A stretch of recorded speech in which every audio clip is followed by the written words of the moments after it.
Environmental outcomes, and this is the big one, of course. Federal government, as I mentioned, would have imposed a system on us had we not put in place our own system.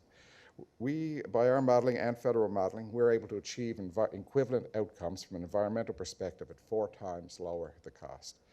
And why is that? The federal government is putting in place a different type of system that looks at comparable facilities across the country. A lot of our facilities don't have comparable competitors. If you look at the offshore sector, there's no other offshore sector in other provinces, Nova Scotia excluded. There's only 2 pelletizers in the country. There's only 1 refinery that doesn't have access to natural gas, and so on and so forth. So we were able to design this system in a boutique way that allowed us to get equivalent outcomes at much lower cost. The cumulative direct on-site reductions, about 650,000 tons to 2030. So what does that mean? Put that in perspective, the Terra Nova FPSO emits in total about that amount per year.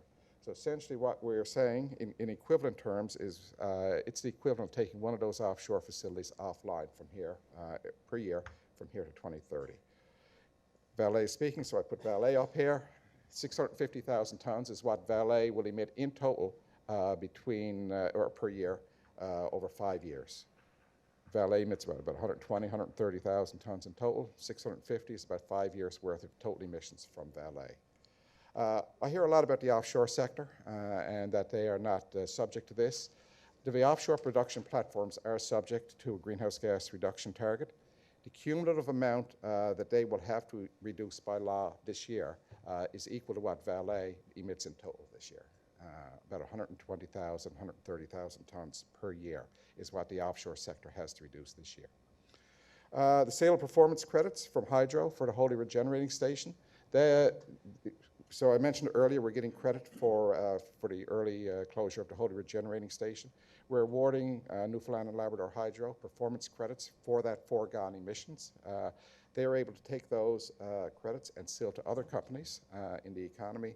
The revenues from that will be used to mitigate electricity rate mitigation.